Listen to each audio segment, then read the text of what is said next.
ખોડિયાર માતાજી જ્ઞાતિએ ચારણ હતા. તેમના પિતાનું નામ માંડિયા અને તેમના માતાનું નામ દેવળબા હતું. તેઓ કુલ 7 બહેન અને 1 ભાઈ હતા, જેઓના નામ આવડ, જોગડ, તોગડ, બીજબાઈ, હોલબાઈ, સાસાઈ, જાનબાઈ, ખોડિયાર અને ભાઈ મેરખો હતા. તેમનું વાહન મગર છે. તેમનો જન્મ આશરે હમી સદીમાં મહાસુદ આઠમના દિવસે થયો હતો, જેથી તે દિવસે ખોડિયાર જયંતી ઉજવવામાં આવે છે. ભાવનગર જિલ્લાના બોટાદ તાલુકાના રોહિશાળા ગામમાં માંડિયા નામે એક ચારણ રહેતા હતા. તેઓ વ્યવસાયે માલધારી હતા અને ભગવાન શિવના પરમ ઉપાસક હતા. તેમના પત્ની દેવળબા પણ ખૂબ જ માયાળુ અને ઈશ્વરની ભક્તિમાં લીન રહેવાવાળા હતા. તેઓ માલધારી હોવાથી ઘરે દુજાણાને લીધે લક્ષ્મીનો પાર ન હતો, પણ ખોળાનો ખૂંદનાર ના હતો તેનું દુઃખ દેવળબાને સાલ્યા કરતું હતું. માંડિયા અને દેવળબા બંને ઉદાર, માયાળુ અને વર્ગજુ હતા.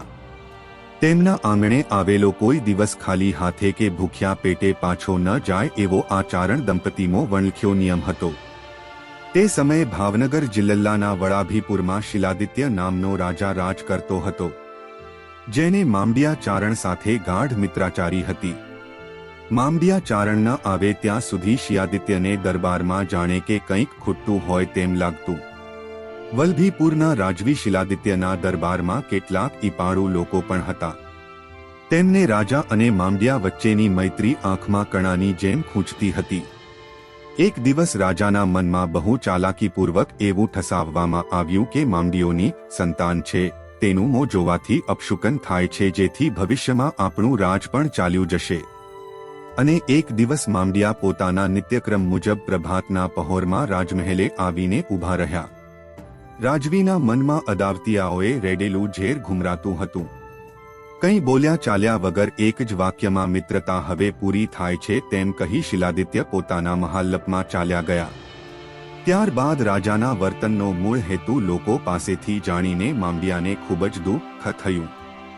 આમ તેને જે લોકો સામે મળ્યા તે વાંઝિયા મેણા મારવા લાગ્યા.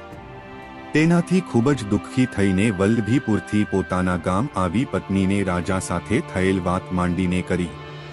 માંડિયાને જીદંગી હવે તો ઝેર જેવી લાગવા માંડી.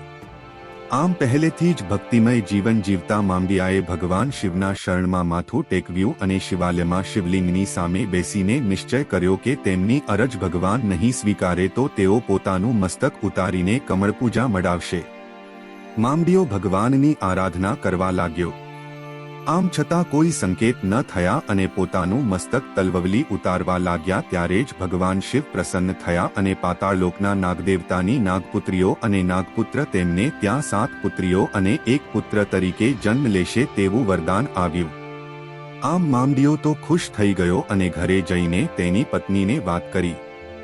તેની પત્નીએ ભગવાન શિવના કહેવા મુજબ મહાસુદ આઠમના દિવસે 8 ખાલી પારણા રાખી દીધા, જેમાં 7 નાગણીઓ અને 1 નાગ આવી ગયા, જે તરત જ મનુષ્યના બાળરૂપે પ્રગટ થયા. આમ માંડિયાને ત્યાં અવતરેલ કન્યાઓના નામ આવડ, જોગડ, તોગડ, બીજબાઈ, હોલબાઈ, સાસાઈ, જાનબાઈ બને ભાઈ મેરખીઓ રાખવામાં આવ્યું. ખોડિયાર માતાજીનું નામ પડવા પાછળની કથા એવી જાણવા મળે છે કે એક વખત માંડિયા ચારણના સૌથી નાના સંતાન એવા મેરખિયાને ખૂબ જ ઝેરી ગણાય તેવા સાપે ડંખ દીધો હતો, જેની વાત મળતા જ તેના માતા પિતા અને 7 બહેનીના જીવ અદ્ધર થઈ ગયા અને ઝેર કેવી રીતે ઉતરે તેનો ઉપાય વિચારતા હતા. તેવામાં કોઈએ એવો ઉપાય બતાવ્યો કે પાતાળલોકમાં નાગરાજા પાસેથી અમૃતનો કુંભ સૂર્ય ઉગે તે પહેલા લાવવામાં આવે તો મેરખિયાનો જીવ બચે તેમ છે. આ સાંભળીને બહેનોમાં સૌથી નાના એવા જાનબાઈ પાતાળમાંથી કંબ લેવા ગયા.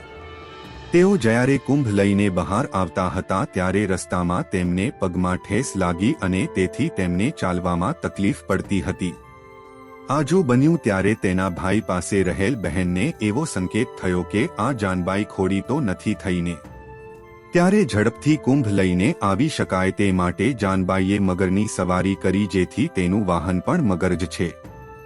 જ્યારે તેઓ પાણીની બહાર આવ્યા ત્યારે ખોડાના આવતા હતો, તેથી તેનું નામ ત્યારથી ખોડિયાર પડ્યું અને ત્યાર પછી લોકો તેને ખોડિયારના નામે જ ઓળખવા લાગ્યા.